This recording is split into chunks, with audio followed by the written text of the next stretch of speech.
አንድ ሰው አለ ሁሉ ጊዜ ፊት ለፊት እያመጡ አሁን ኮሜዲያን ሆኗል።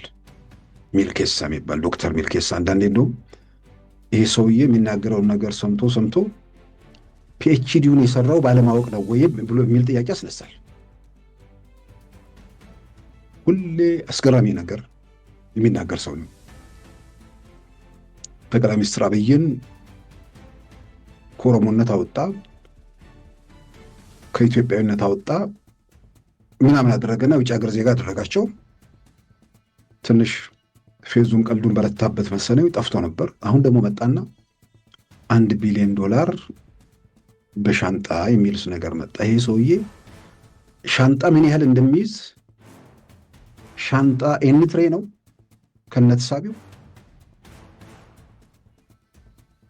ለዚህም ነው ይሄ ሰውዬ ዶክትሬት ዲግሪው ካለው በእርግጥም የሰራው ባለማወቅ ነው ወይም ውስጡ እግዚአብሔር የሰጠውን ነገር አንጠፍጥፎ በመተው ነው ወይ?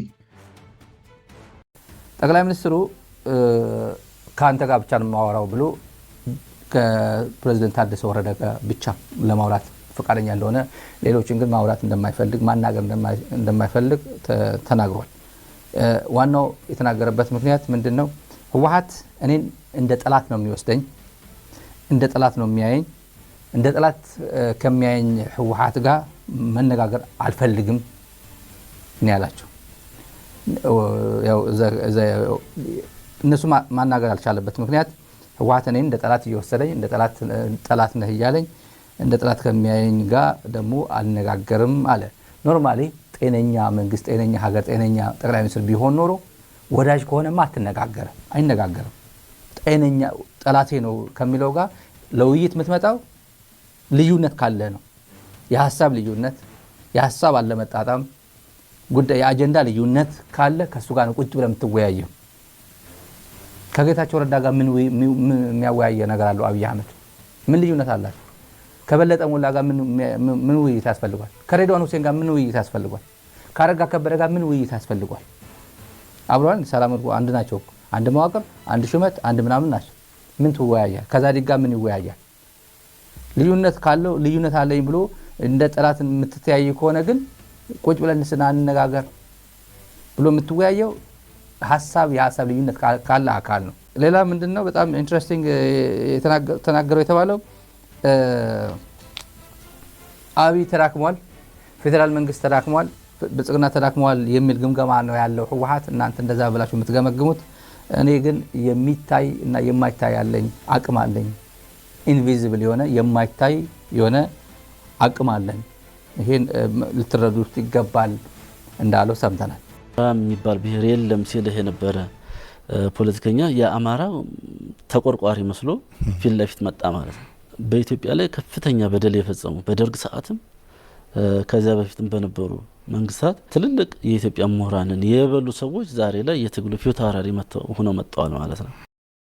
የሻዕቢያ ፍላጎት እዚህ ላይ በግልጽ ነው የመጣው። እኛ መደራደር አለብን፣ ከኢትዮጵያ መንግስት ጋር ተደራድረን ያሉ ነገሮችን በጠረጴዛ ዙሪያ መመለስ አለብን፣ ማስመለስ አለብን ብለን ስንከራከር የመጀመሪያ እንዳትደራደሩ የሚለው ድርድር የሚባል ነገር መታሰብ የለበትም ብሎ የመጣው የኤርትራ መንግስት ነው።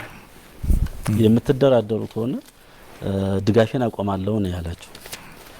ስለዚህ ነው እኛ ድርጅት መስርተናል፣ ድርጅታችን ወደ ድርድር እንወስዳለን፣ ከሻዕቢያ ጋር ሆናለሁ የሚል ከዚህ ድርጅት ውጭ ሆኖ መቀጠል ይችላል የሚል ሀሳብ አመጣንና አፋድ ከዓለም አቀፍ ተቋማት ጋር ውይይቶችን ጀመረ ማለት ነው። እንደምታስታውሰው ጥር ወር ላይ ማስረሻ ሰግጤ ምናምን መጥቶጅ ስለሰጠ የመጣ ለውጥ የለም። የአንድ ሳምንት የዜና ማሟሟቂያ አድርገውት ነበረ። ልክ እንደነጌታቸው መስሎታል። እነጌታቸው አትሊስት በረሃ ገብተው የታገሉ እውነተኛ ታጋዮች ነበሩ። ትልቅ አመራር ላይ ነበሩ። ተጽዕኖ ፈጣሪ ነበሩ። ቫሊዩ ነበራቸው። ኢንተርናሽናል ኮሚኒቲው ያውቃቸዋል። ሰግጤ ማን ያውቀዋል? ከጎጃም ፋኖ ተባሮ ሸዋ ገባ። ሸዋም ደግሞ እንደገና አባረሩት።